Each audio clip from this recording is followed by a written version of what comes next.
Hi, this is David Gornoski, host of A Neighbor's Choice and Things Hidden podcast, as well as some of our other programs like Science and You with our chief science advisor, Dr. Yu, and our seed oil survival series that we continue to have great fun unpacking the truth of nutrition. I wanted to give you a quick little message saying we appreciate all the support that we get from our monthly contributors and our one-time donation supporters. And we'd encourage all of you to go to our website, aneighborschoice.com, click on contribute, and make a monthly pledge today, whether it's $1, $5, 15, 20, 50, whatever you want to do. Doesn't matter. Just be a part of building this new media project that we've developed to empower and inform, to inspire, to kickstart a scientific renaissance, an anthropological breakthrough and reformation in the church. All these things are possible with your support right now. So make that commitment today and help us keep doing the productions that we have. Thank you.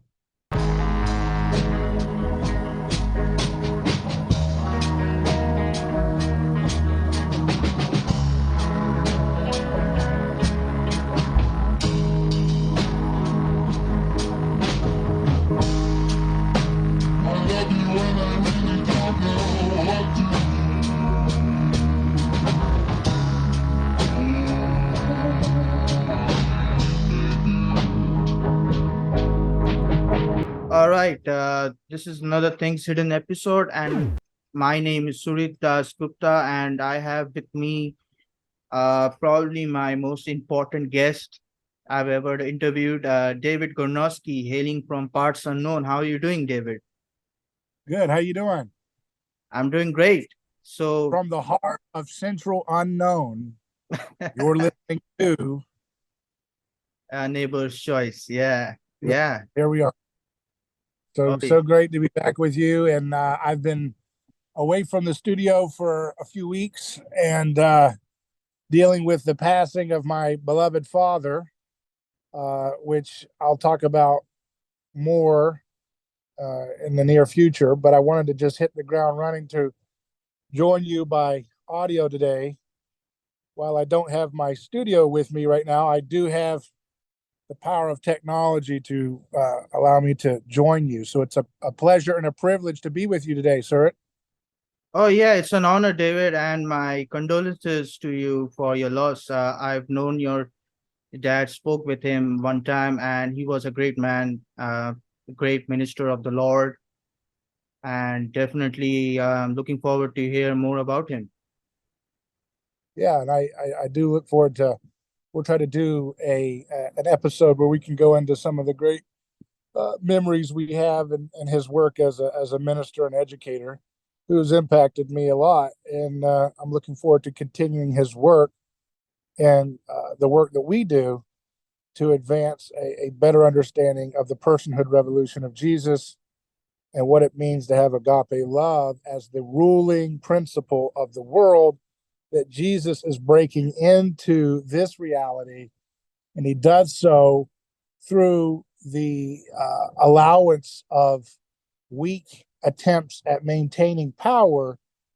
In their attempts to expel his logos, it creates more and more power through that apparent weakness. And so we can get into that in the headlines today. I've been out of the loop of the news cycle to some degree. So why don't you start me off? What are some of the headlines that we're seeing right now? We'll just jump right into riffing off of what's going on in current events. Well, I've been scrolling down, doom scrolling on social media today and yesterday, and one thing that's been trending, and I want to get your opinion on this a little bit. Sure, I mean you can jump into it in depth if you want.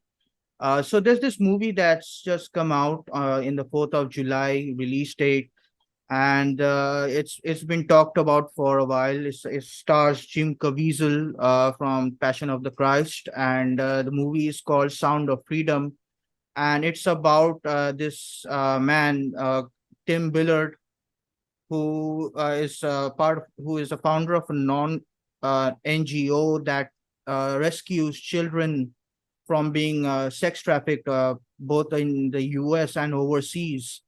So let me just go over the history of this development of this movie a little bit.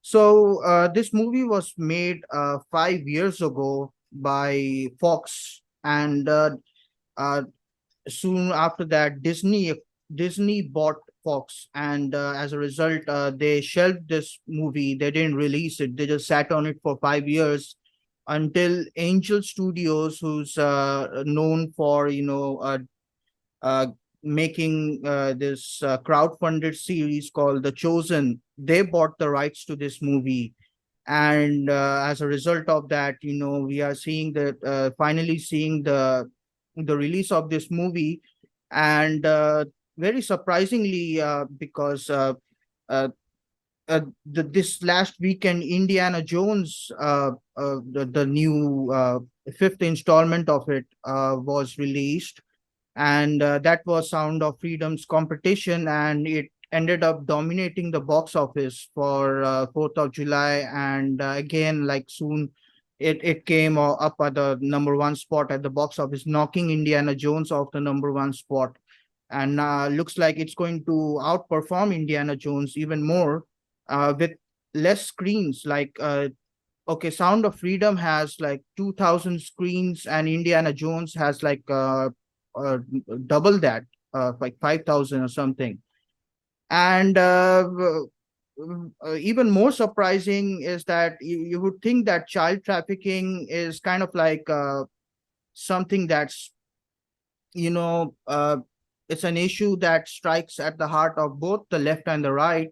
But here we have from The Guardian, it says The Sound of Freedom is a QAnon adjacent thriller seducing America. So straight away they mention the conspiracy theory word here. And the Rolling Stones called Sound of Freedom, it calls it a superhero movie for dads with brainworms. So this is quite interesting. Like, why are these? And there's a lot more liberal outlets that are bashing this movie. Some not even mentioning the plot of the movie, the real life, story behind the movie. Why do you think that uh, this movie is getting such a reaction? Like, aren't like? Do you think like children have now become persona non grata or something, or is there more devious thing going on? Well, the left has always had a kind of envy, a long-standing grudge and envy with children because they are given such a deep, strong, in theory, it's not always enforced in reality, uh, protection of taboo. And so when you distinguish between adult and child, that's what we call differentiation. The leftist impulse, it's not leftist, it's just haunted by the cross in a state of madness. It's haunted by differentiation because differentiation, which is related to hierarchy, but it's not synonyms, but differentiation and hierarchy and taboos are all sometimes in history the occasion for selecting a target for otherization, demonization, vilification, ostracization, and execution and expulsion. But that doesn't mean that differentiation is inherently evil. But the left, because they want to reserve their prerogative to be liked by the crowd, ultimately, what we see with egalitarianism is this kind of fever dream that says the esteem of human beings is a sacred thing to desire, that you should desire to be popular. You should desire to have people like you.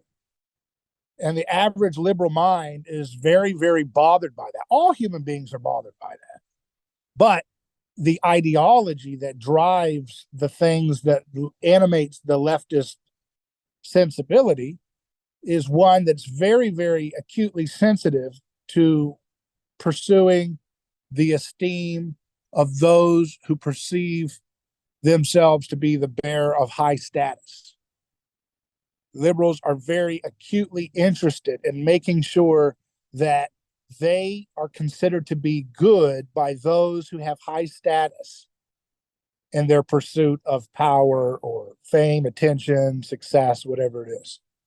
So differentiation is something that they are haunted and they want to dissolve, because differentiation is not typically enforced by those who have high status.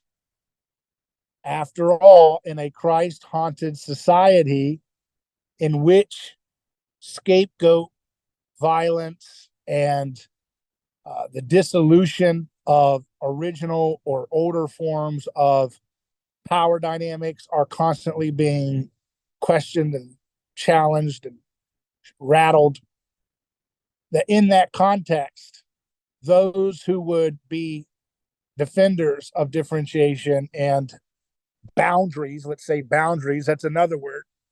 This relates to what you see. I saw that Jonah Hill got in trouble because I don't know the whole context of it, but Jonah Hill, the actor, he got in trouble because I guess his ex leaked text that said that he said, if you want to hang out with other guys and post bikinis, that's fine, but I don't approve of that. I don't like that, but you're welcome to do that if you want. But that's something that's a boundary for me. But I don't want to relate.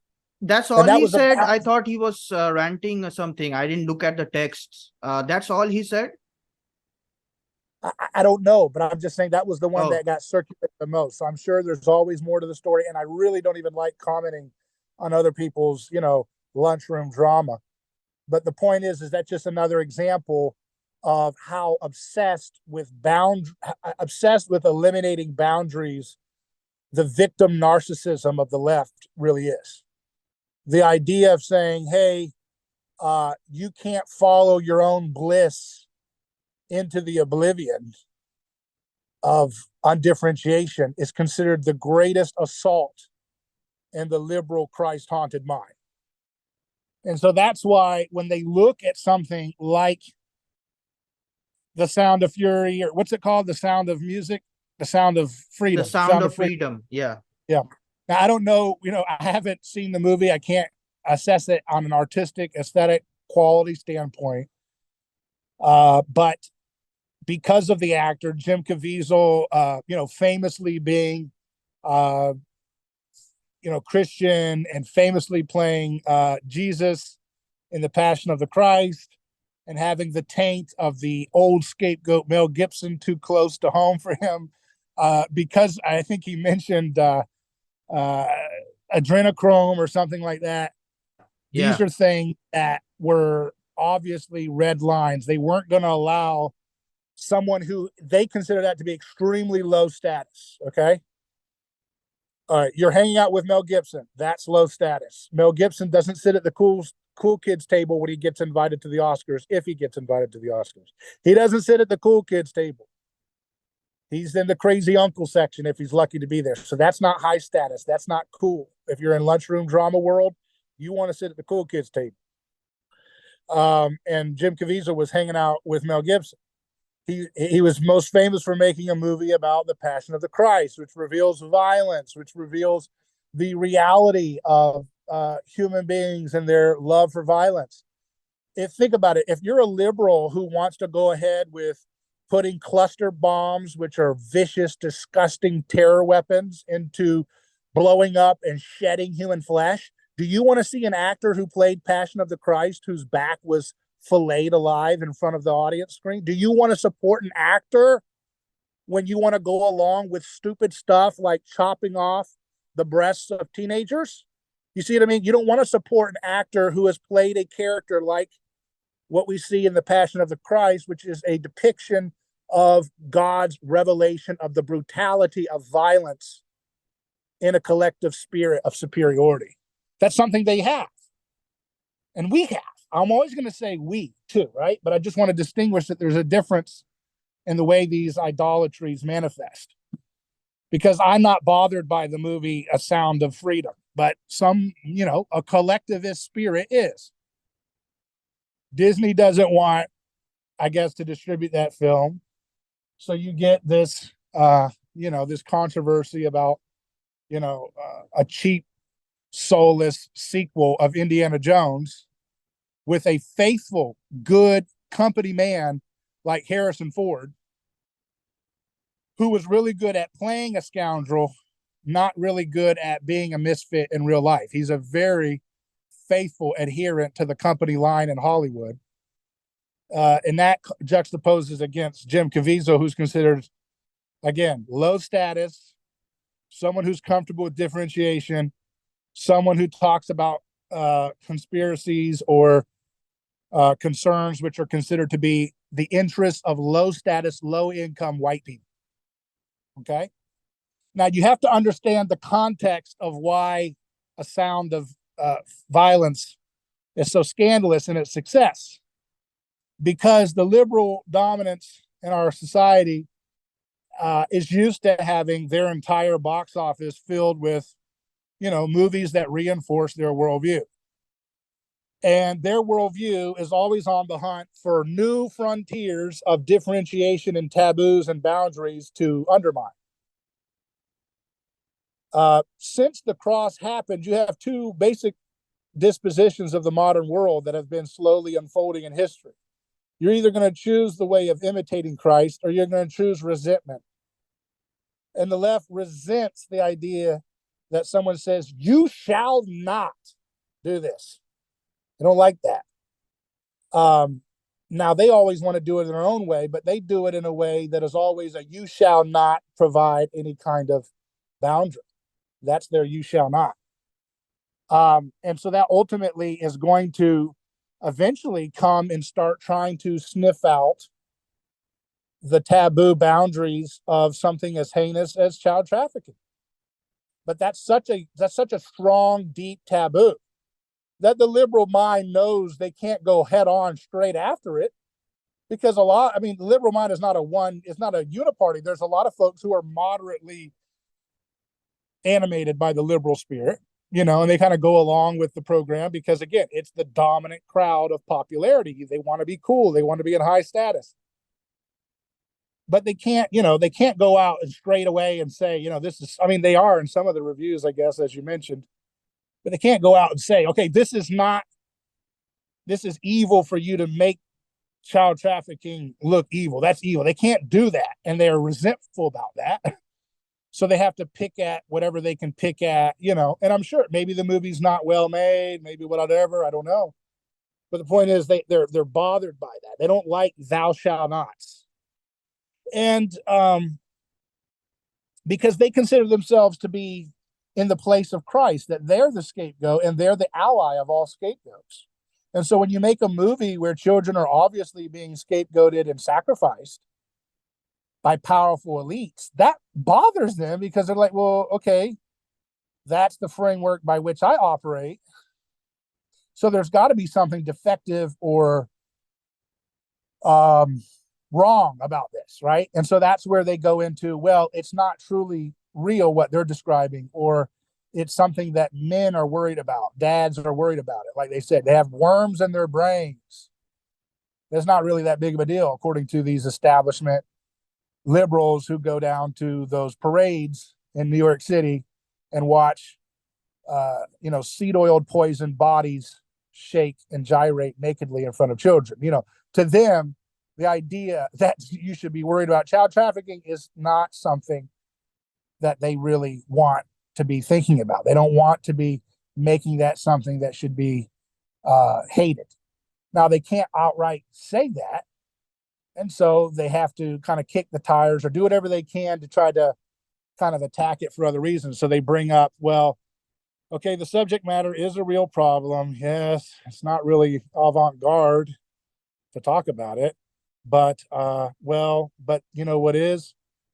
This man's politics are insane, or this man's religion is insane, or whatever.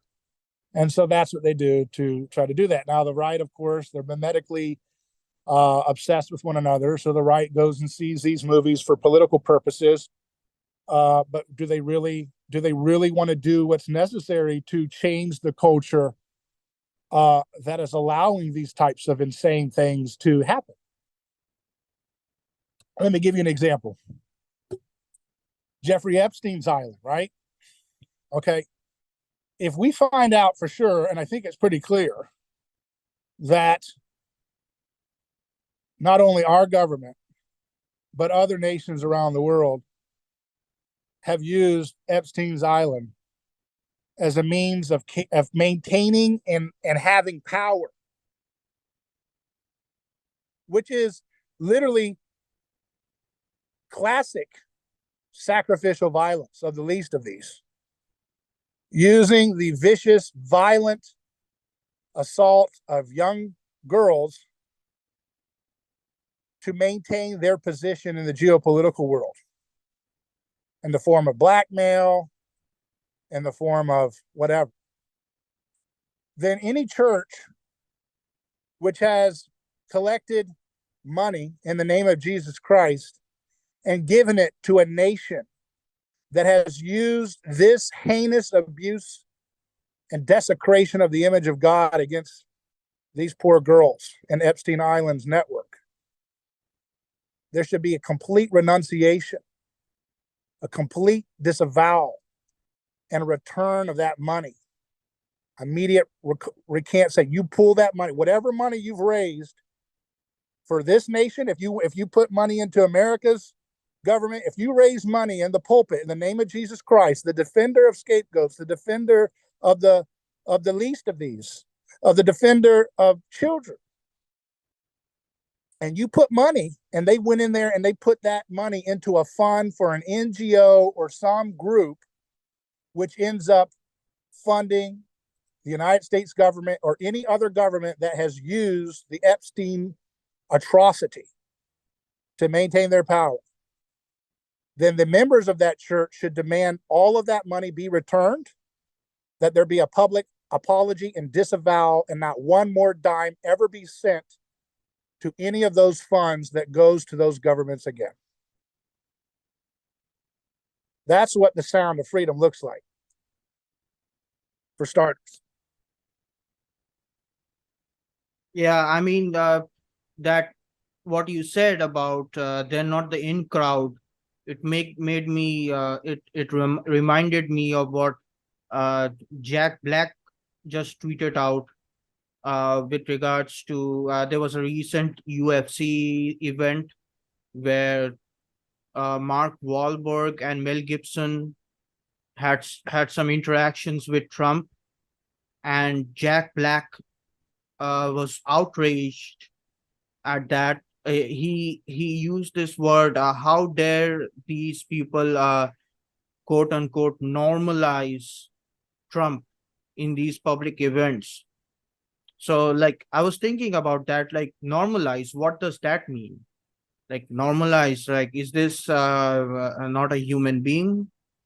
Shouldn't interactions between human beings be the normal standard in any society? So what you said made sense in that regards. Like they really don't want these people to be dictating culture. They have established their own roles as the ones in with the steering wheel of culture, and they want to keep it that way. But you mentioned that they want to get rid of differentiation. That differentiation is a big no-no for them. But aren't they setting up new boundaries while they are, for example, uh, they don't want child trafficking to be number one on the priority list, which is me being generous to them because it seems like they don't want it to be on the list at all. But at the same time, you mentioned the pride parades, and there's this thing called minor attracted persons that is being slowly moved into the group, the oppressed groups, the alphabet list or whatever they want to call it. So aren't they like setting up new boundaries, sort of like broadening the whole, the spectrum of what could be done and what could not be done? And they're basically like this boundary that they are setting up, it seems like they don't want personhood to be acknowledged at all. What they want acknowledged is these different groups, these different collectives, and which are basically defined by a kind of victimhood status. But it seems like this victimhood status is kind of like a pathway to establishing the new collective. Does that make sense? So that, like, victimhood matters only as so long as you're vying for power, but once you've reached power, they're glad to throw away the victim card, and they're very anxious, eager to assume the power of coercion that is the hallmark of the ancient societies, the pre-Christian revelation haunted societies. Yeah, I mean, you have, when it comes to, I mean, it's a little tricky to parse it out, but when it comes to like identity, they want that to be as undifferentiated as possible. And when it comes to your desires, your personal desires, what you want, and your attempt to try to compete with others for that feeling of scarcity of attention. They want those things to be as open and deconstructed as possible. But as it pertains to power and status, that's highly, regarded as very differentiated and to be differentiated. But again, it's all about who is a part of. It's just like any, ideology that worships egalitarianism. Uncle Joe Stalin had a bigger house than his fellow comrades. Okay. And they didn't complain about it. There was not a problem with that. Right. The problem was the neighbor down the road who had a mansion bigger than you. That was the problem. That was the person you were supposed to punch and destroy and kill. Uncle Joe, I mean, he has a bigger mansion, but he's got the might, so he's got the right, So might make right always comes back. I mean, Jack Black, he considers himself to be more important, I would imagine, than the average Joe. Otherwise, he wouldn't take the kind of salary he takes from the movies he makes. He would distribute all of that and live on the average income for his whatever city or state he's in. He'd make the median income of that. You know what I mean? And he would distribute all of that money that he gets that affords him mansions and security and gated community and all the fancy things he enjoys. He would have to get rid of all of that and live on an equal standing with his fellow human being if he really had a problem with differentiation at its very core when it comes to power and status. But he's just another company man. He plays the role of a misfit, but he's not a misfit. He's a very loyal vanilla follower of the establishment. When the establishment wants to blow out the brains of millions of people in some conflict they stir up in Ukraine with Russia, he's not going to question that. He's a company man. He's an ordinary vanilla man. He made his money playing misfits, the guy on the outskirts, the weirdo, the different guy. But that's the whole aesthetic. In the power establishment, you take on the attire of a misfit, and then you use that to get your power and status, and then you protect your power and status by constantly abusing people who don't want to go along with every attack against boundaries. That's it. And so, Trump is an icon for the establishment. He's a heretic. He's someone who had celebrity and used it to elevate a class of people which were in the process of being the new scapegoat supreme. That is, poor or middle-class white people. Okay, that was the new scapegoat supreme that Donald Trump used his billions to identify in solidarity with. And he did so in a way that was extremely violent to their world order about how one is to use one's celebrity and how effective one is to be if one deviates from that which is considered the company line, and so Trump elevated the, not just white people, but all kinds of working class people. Remember, they call black men white supremacists, and they call Latinos and Latinas white supremacists if they agree with basic middle class or working class values, like a nation could have a border, a nation could have less regulations, a nation could have less wars, basic things like that. A nation should have trade deals which, may have some semblance of concern with the local population's well-being. Those are basic themes of Trump's campaign that, people are drawn to him for, and those are considered heretical endorsements of boundaries and taboos, which are considered to be anathema to the reigning, dying, decrepit religion of the West. And so, they don't want people to elevate. It's like, and the left is constantly telling, working class, blue collar, Trump type supporters, they're saying, just take your role as the villain. Your masculinity is toxic. Your lack of using pronouns as high status people are doing is disgusting. They say that they're inbred. They say that they're too old, right? They hate age. Remember, remember the left is all about denying age and trying to act, that's why they celebrate, grown men who identify as young girls. Literally. Isn't that what Dylan, what's his name? Whatever. Dylan Mulvaney. Whatever. I don't like to say their names. I don't care about these. They're just fly by night little symbols of decadent wealth and insanity. But they elevate a grown man, a middle-aged man who wants to identify as an 8-year-old girl. That goes back to remember I told you at the beginning of this, liberals have a resentment for childhood. They don't want to work. Children get to have innocence. The left is jealous of children's innocence.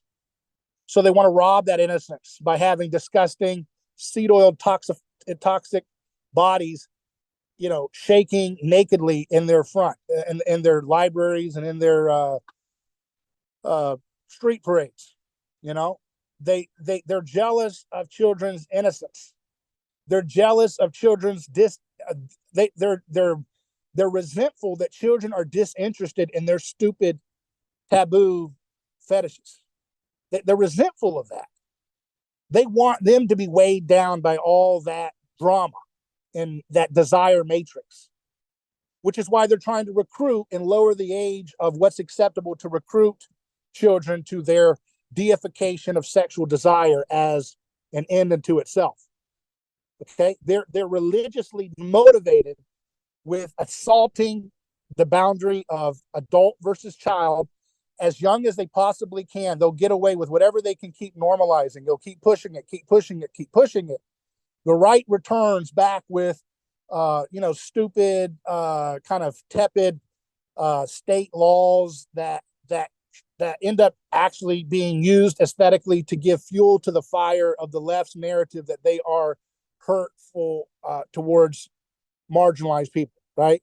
Because, hey, look, there's a law. Oh my gosh, a law banning a man from just reading a book to a child in a library. I mean, how barbaric and brutal and vicious these people are. So the right plays into their role every time to kind of react with the law or something like that, which I'm not saying there's no place for any of that. I'm just saying the way they do it, they only react through like a political reaction. They don't really have any cultural thing. The right will do like, well, we'll have our own alternative library reading session in a Christian library, So they'll do a ghetto cheap ripoff of the drag queen story hour, or they'll try to pass a law.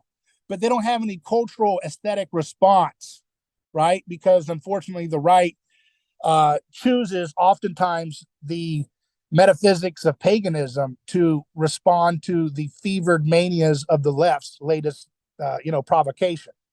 And so that means they turn to politics, because politics is the domain of Cain, and Cain is the domain of pagan might makes right, right? And so the right is afraid. They're in such a state of fear that they're afraid if they don't employ political clampdowns as a reaction to the left's latest provocations, then they'll get crushed and destroyed. And so that's their, fear-based response, and they react, which means they're not in the driver's seat of culture. Which is why, going back to what we were talking about, they're so obsessed with policing the bounds of culture, right? As movies, and as you mentioned, the UFC, right? They want to make it clear that anybody who has a crowd cheering for them toes the party line, toes the company line. Any movie that makes it at the top of box office attention toes the party and aesthetic line. The deification of desire for desire's sake is one of those sacred cows of the party line, of the company line, of the liberal religious, spirit. So yeah, I mean, Jack Black's going to do that. He's a company man, and that doesn't mean that Trump is the solution. It just shows you that it's just, they hate the idea of a scapegoat. See, because again, they're always going to point out the historical examples in which other people groups that the left considers to be the official voice of, like Black people, they're always going to point out the historical examples of when they've been persecuted, redlining, all the different things that they point to, segregation, lynchings. That's why they're always making movies and programs that are always reminding those things, right? And there's a certain way in which that's good to remind people of the truth of history, but it's always done with a resentful spirit of, you low class, low status white people, we need you to be the bearer of all this sin of our collective past. That's what this is about. You see what I mean? The metropolitan liberal elites, they believe that they have collected, like Pokemon, all these different victim groups under their belt. Blacks, Hispanics, Asians, right? The LGBTQ, any of these groups, immigrants, all Muslims, they have a collection. They consider that they own those Pokemon, right? Those are their Pokemon. They control them. And they will release them when they want. They'll say, I choose you, Black grievance. And they'll throw out Black grievance to battle, someone saying, hey, let's get rid of this evil corporatist regulation that supports Monsanto. I choose you, immigrant, divinity, that's all they got.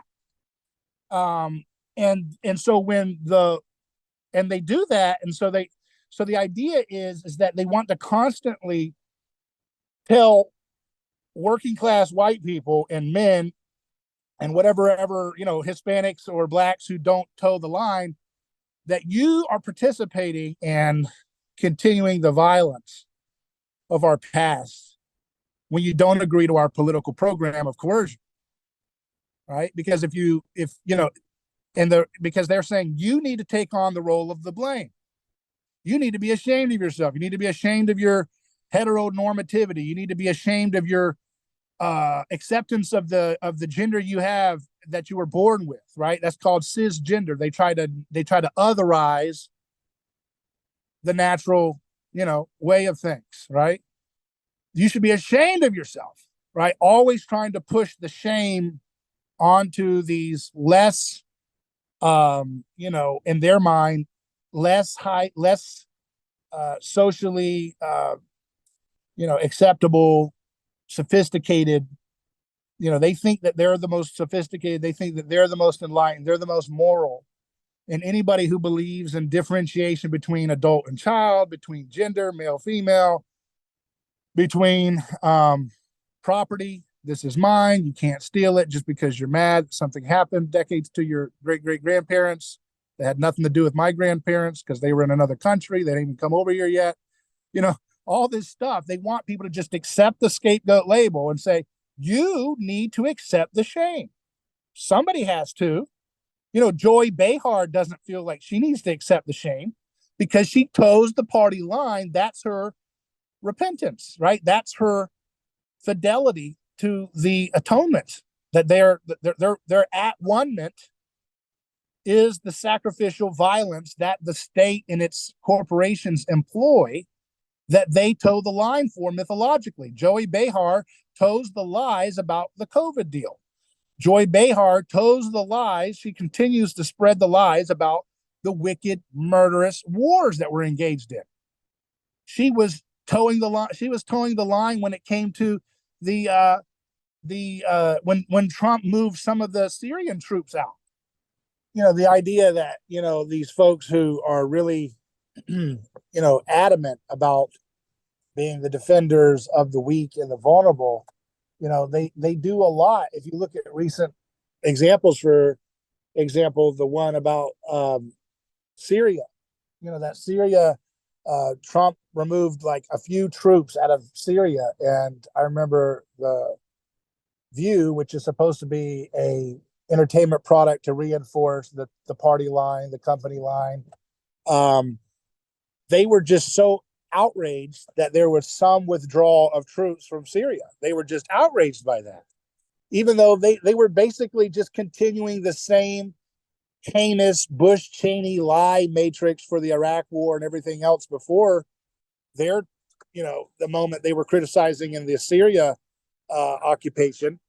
But that was lost on them. They didn't see that because, the wars were being opposed in this case by folks who don't want to vilify and scapegoat the working class folks that, they were told they have to scapegoat and they have to otherize and they have to dehumanize. And so the right basically just says, well, no, we're scapegoats, we're scapegoats, we're scapegoats. And the left says, no, you're not. These are the scapegoats, the different identity groups that we have collected as Pokemon. These are the representation of the true power of weakness. Jesus said, my power is made perfect in weakness. Well, the leftist project believes that their power is perfected in the collection of groups and their weaknesses. And so that's what's going on right now, is that there's just an identity crisis going on. Nobody wants to understand the self-giving, self-emptying view of love that Jesus started in history by ending the temple matrix of might makes right and sacrificing one for the cohesion and peace of the many. They don't want to follow the way of Jesus, which is to replace that framework with self-giving, self-emptying, self-disregard as the new desire matrix that will build a society of nonviolence and sustainability. Yeah, and speaking of identity crisis, pulled up this story from the National Pulse. So this talks about the headline of this story it's written by Raheem Kassam, and it says Biden's top paid staffer is Christ desecrating occultist, quote, monkeypox coordinator, unquote. So he writes, the White House payroll has hit historic highs under President Joe Biden, and the most highly remunerated staff member is his monkeypox coordinator, Dmitry Daskalakis, who the National Pulse first revealed as a Satan and occult-obsessed gay man who recently donned bondage gear for a speech at a biomedical conference. What the heck? This guy, 50, who is Daskalakis, who is 50 this year, joined Biden's White House staff less than a year ago. In that brief time, he has earned himself a salary of $260,718, the highest in the White House apart from the president himself. According to Open the Books, the second most highly paid is, we can skip this. So this guy and his partner, Michael McNeil, launched a goth gym together in New York based in a former gay nightclub that in turn had taken over an old church in Manhattan, Monster Cycle. The duo often posts satanic imagery as well as Christ desecrating content Dasgupta recently appeared for the Federal Bureau of Investigation as part of their quote-unquote out and proud event.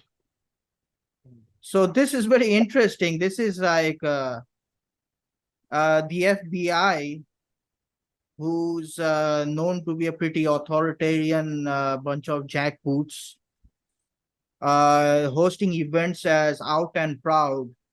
So this is, and on top of that, not, yeah, it's very, I mean, like fully embracing satanic imagery. But it's not satanic. I mean, look, it's not satanic imagery in the light of Christ. It's just Christ imagery trying to be scandalous. You know what I mean?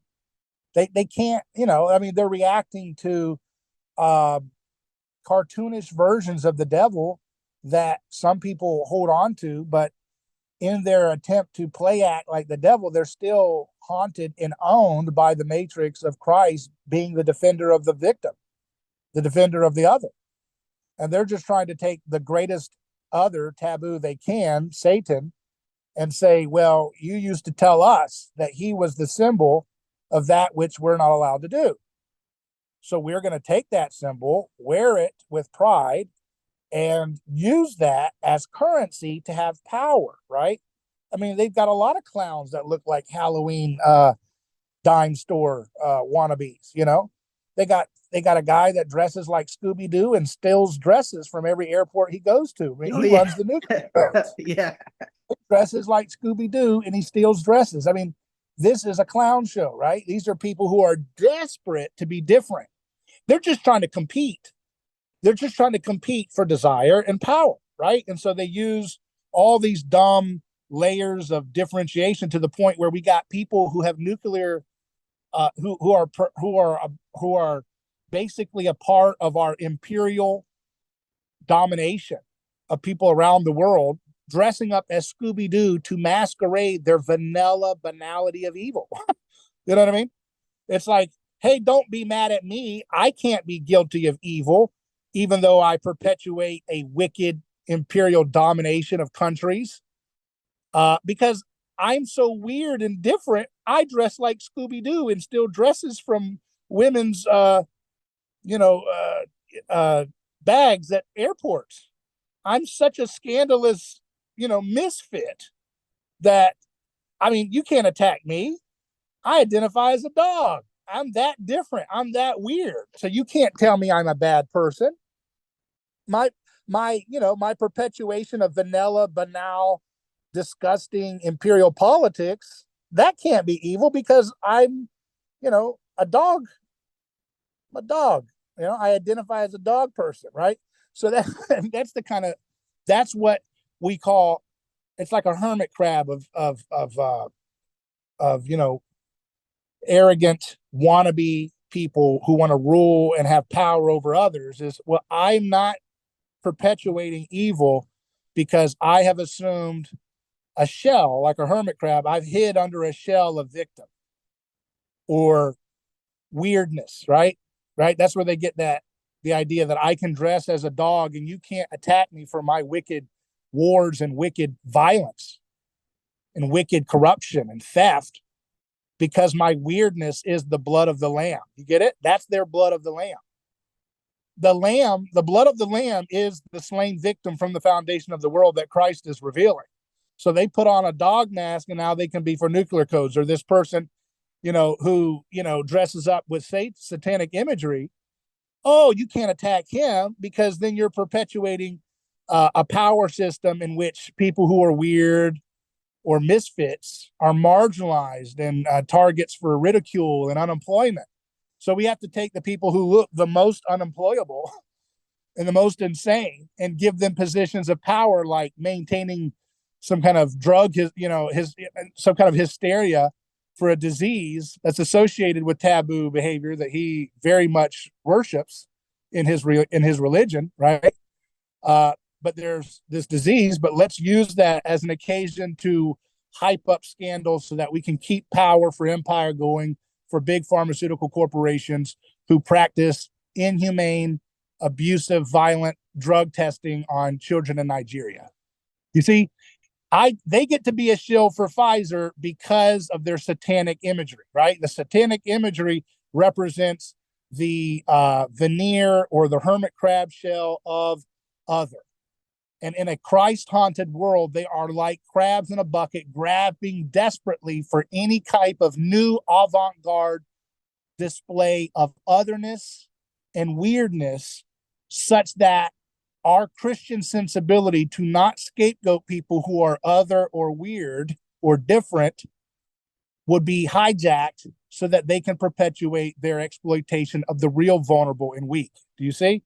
It's so obvious. Once you see this play, what I have laid out here today in this episode and reacting to these few headlines is the blueprint for understanding how culture works and how to think intentionally about how to engage culture in a way which is proactive, intentional, and filled with love, not reacting to the scandal. But all I've done is deconstruct those who think they're the people who know how to deconstruct. I've just deconstructed the entire thing pretty much at least in a snapshot sense. There's so much you can go with, but it'd take many episodes, as we do and will do. But that's the point, is that we don't react and say, oh, you're putting on the devil. No, they're putting on what is really, they're trying to take the position of the slain lamb.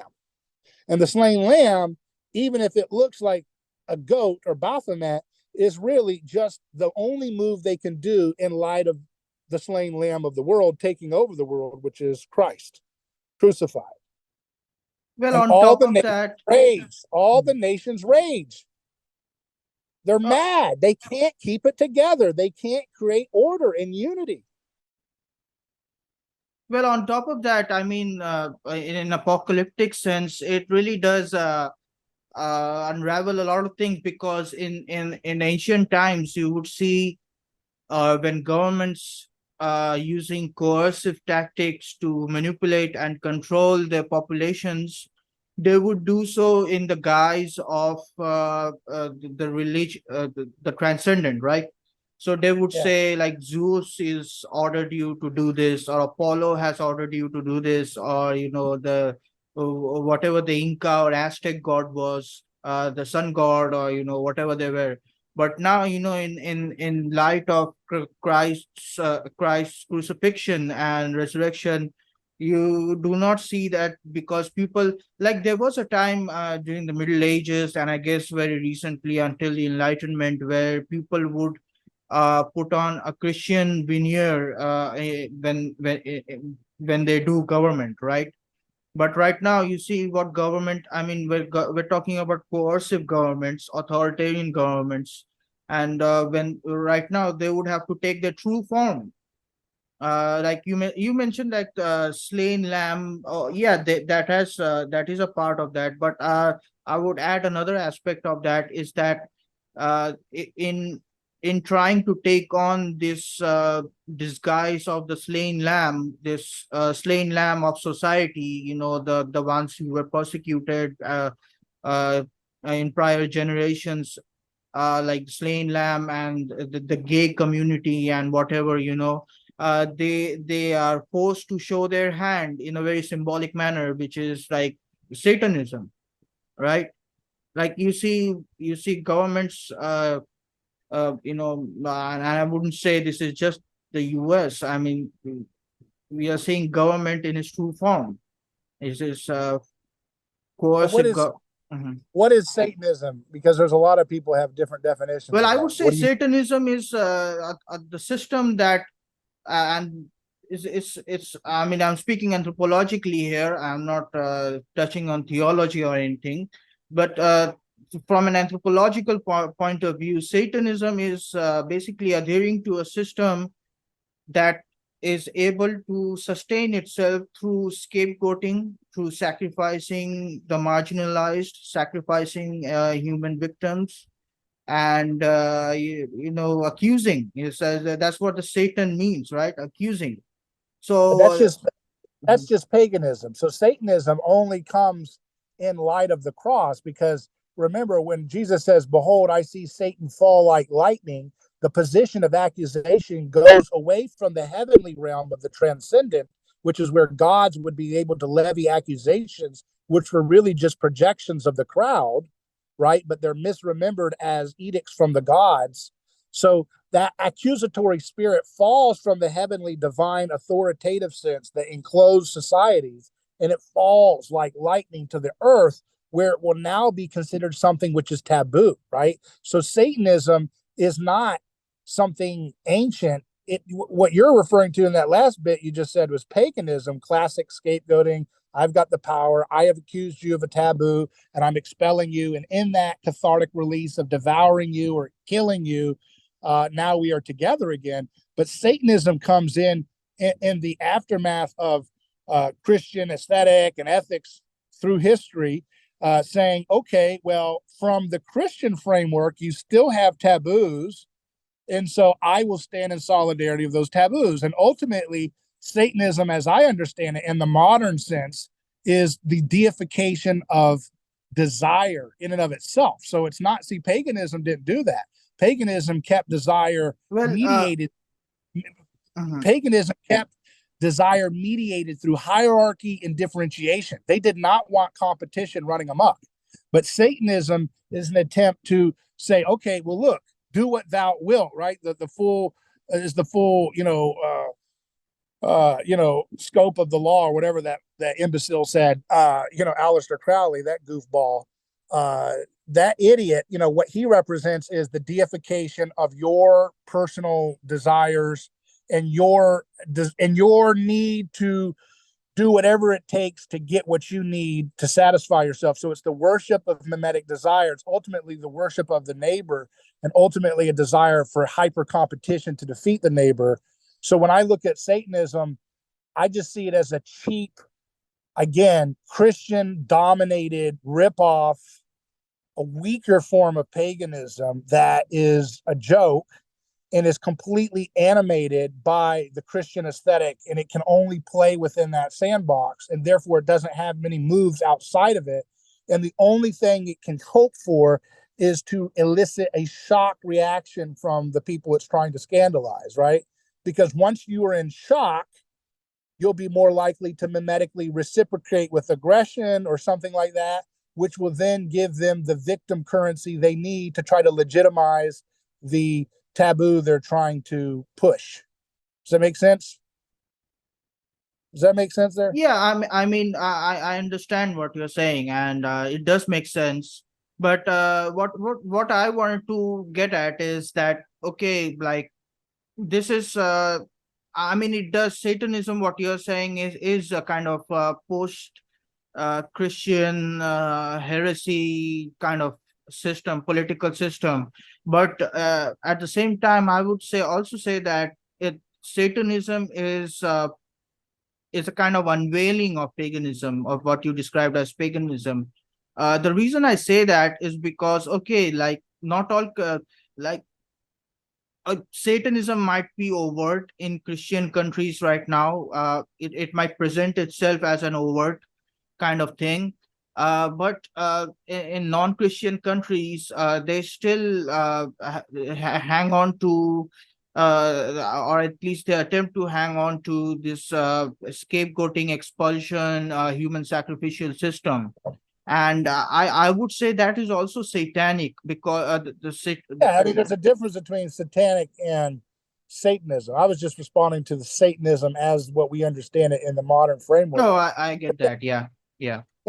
If you look at, but again, when you, like what you said, Satanism is at the heart of paganism after Christianity has unveiled the heart of paganism. But that's the big thing, right? Where you're addressing the most specific Crowleyan aspect of it. Paganism is by its nature veiled. Mythology, right? Myth means to hide and avert your eyes. So the entire framework of our ancient religious past that we are still not fully cognizant of is about averting our gaze, right?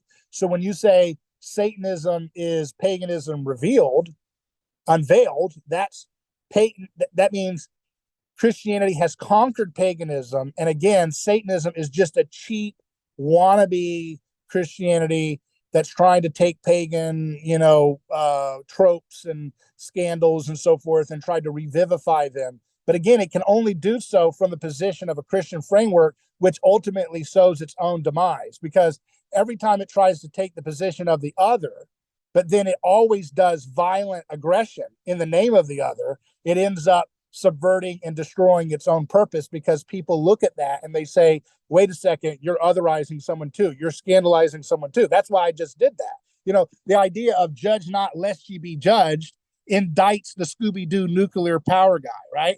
See what I mean? The guy trying to do nuclear bombs. Scooby-Doo boy, you know, he judges, right? He wants to judge. Don't you tell me I can't be Scooby-Doo. And I said, okay, by what standard do you judge that? Because the standard that you employ, don't pick on me because I look weird, also says don't tear children's bodies apart in a nuclear imperial war complex. And that's what indicts them. And the whole world, haunted by the cross as it is saturated with that awareness, which is why the world doesn't buy the BS coming out of the Western governments.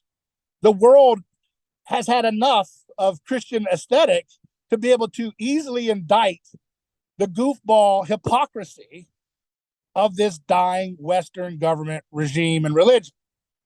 Because there's like, your garbage isn't flying here, okay? You can talk all day long about how you're on the next crusade of avant-garde scandal, but that doesn't take away from the fact that you're just a bunch of lying, cheating, stealing, thieving, violent plunderers of the earth, plunderers of the people's resources, liars, and you got nothing to show for it. And you only can do this one magic trick, which is that Satan is doing a cheap magic trick ripoff of the revelation of Christ.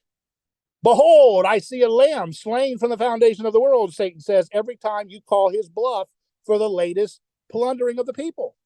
You see? That's all Satan can do, is distract you with, oh yeah, well, you do this type of victimization because you think Scooby-Doo's weird.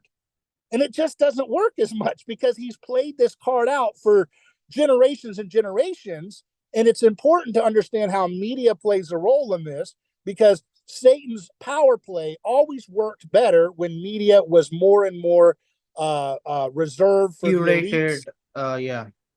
yeah. When media was more reserved for the voices of the elites, right? Like you said, curated for only the certain voices could speak, only certain folks close to power could speak, and only certain people could read, right? You know, there was a time, much of human history, Christians were not able to read the Bible in their own native tongue. And so the explosive nuclear revelation of the slain victim was less able to saturate and catechize and transform and renew the minds of the average peasant family, because they could only get the text when they went to worship, you know, or a feast, and it was only mediated in a tongue that many of them didn't fully understand. So they were only getting, it's like if you've got the gravy and you give a little taste of the gravy on your pinky to the people who are poor, who don't have the, you know what I mean? Oh, I'm gonna give you a little ladle of gravy. Well, you're being selfish. And that's why, you know, what happened was an indictment on those who held on to that little special boy status that they wanted to have, because that gravy is available for everybody. And a lot of people make a lot of messes with the gravy, right? Because they come up with their own interpretations and their own, you know, insanities and, you know, errors that lead to all kinds of stupidities and rivalries and so forth.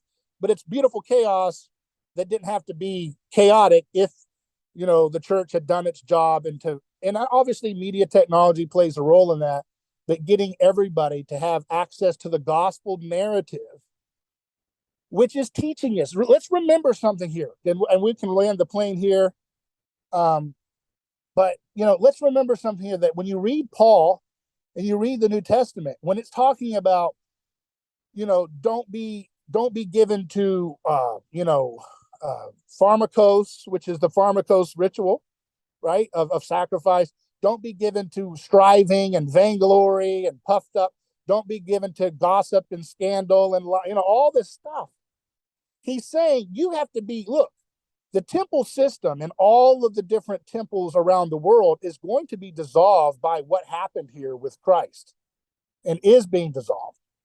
And you have radical freedom now, because now you're going to have the ability to have your American dream one day, where you can come to a land with nothing and become the president or become a billionaire.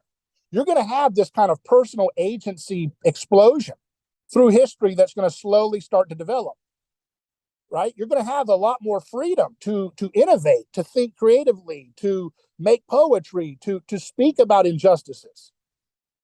But in order to maintain your self, your integrity, you have to abide in Christ, which means rest in his imitation of the God the Father, which is always going to avoid scandal by avoiding vainglory, gossip, all the things that can trigger the outbreaks of chaotic desire that the ancient temple system was trying to keep maintained. So that's all we're doing right now. And 2,000 years since that, we're trying to work out, how do we understand the self? Because the first order of the world was trying to figure out understanding the self in relation to the cult, to the cultic system. And so that's been revealed by the gospel. But Jesus didn't leave us there. He gave us, with his life work and the New Testament, he gives us example after example after example about how to practically have unity, togetherness, and progress and healing without relying on the pharmacose drug of ritual sacrifice. So that's why he's saying, stay away from, don't let the sun go down on your wrath. What happened when the sun went down? That's when you would have orgies of violence. So don't keep your wrath stewing. In other words, it's a practical thing. This isn't some kind of just fuddy-duddy moral indictments. It's talking about, these are practical survival guide to how you're going to get along with one another now that the training wheels of history are going away. You see what I mean? Yeah, and what you often say, the stone the builders rejected has become the cornerstone. Coming back to the Sound of Freedom thing, many people didn't even know about that movie. That it was released because there was very little marketing done for it. Big studios weren't behind that. But when these liberal media outlets started to lash out, and it suddenly jumped number one in the box office. That's a very good example right there of how the margin, like the attempt to subdue something culturally or politically, ends up being the prime focus of culture, right? And it's right now in the number one in the box office. And I watch a lot of these reaction channels which are predominantly liberal, and they're reacting to this, and like, why is this so controversial? This movie is doing a very good thing. Why is there such a huge backlash against it? Are the media protecting someone? So they're asking these questions, and it's really backs up what you have said here. So yeah, I think we have I mean, to. Mhm. y'all know, again, it's like one of the last taboos that the egalitarian cheap ripoff of Christianity hasn't been able to demolish, which is protection of children, like that, right? And they're trying to chip away at it different ways unconsciously, like a drive towards the nihilism of undifferentiation. And so, because remember, they're possessed by a relationship, okay? Like all desire possesses us, and they're in a scandalous relationship with God the Father and Jesus. And so what that means is that they know, and are unconsciously, we know that war shouldn't be legitimized. We know that we shouldn't try to take one scapegoat, like black people, and scapegoat them and then replace them with working class poor white people. Like, no, we can't do that. There's no like, more ethical form of otherizing a people group, and calling their children privileged for their skin tone and all that stuff. Okay. There's no reason to scapegoat people who have symmetrical faces for the pains of people who've been born in history who have very distinctly asymmetrical faces. Okay. Shaming a child with a symmetrical face and saying, you are privileged, you are privileged, you are privileged, because some people have, like, remember Goonies, remember Sloth? Some people are that asymmetrical, like Sloth. And so what they want to do is say, because Sloth had to live a difficult life, we should shame every human being who is born with a symmetrical face, because they have a privilege with that Sloth doesn't enjoy. It's a vengeance. It's a resentment. Nietzsche understood it. Kierkegaard understood it. All the great folks who were tapping into the existential reality of modern life understood it. And now we have no excuse but to understand it as well and to stop playing into it. So I mean, look, it's great that it's at the box office, but what we do with these moments is more important, because we don't need to esteem the adoration of the crowd. The adoration of the crowd will come and go, right? Just 1 minute, their box office is praising, hey, look, this is a problem. And the next minute, they're on to supporting someone who's perpetuating it, like churches that might be donating to governments that were using the Epstein terror network against children, right? You see what I mean? Like 1 minute, you're praising, oh, great, we've made this box office #1. The next minute, you're going along with the same matrix of wickedness. But that's why it's so important for those who want to follow Christ to truly imitate Jesus's self-giving, nonviolent framework of reality, because that's how you'll be able to renew your mind, abide in Christ, become more and more self-disregarding, so that yourself merges mystically more and more so with Christ's self, which is not just the person in the way that we understand it historically, that we can imitate literally, but also the cosmic Christ, which is creation being redeemed, and all of that, and all of the brokenness, and all of the different life stories that people have in Papua New Guinea, right? All these different places around the world, they're all groaning for the restoration and the completion and the fulfillment of their designs, which is beauty and love. And that's the thing that should animate all of us. And we shouldn't think, well, I'll be conservative and I'll support authoritarianism to get to that love. Because if you do, that means you are not trusting in the way of Jesus. If you say, I want a little bit of tyranny and a little bit of, heavy-handedness and a little bit of ugliness mimetically, and then I'll get to Jesus that way. No, that's the mistake that Peter made. Peter stabbed a man, right? Because he was trying to protect Jesus' life ostensibly, but in reality, he was trying to protect his own life, because he felt that death anxiety that if Jesus goes, he's going too.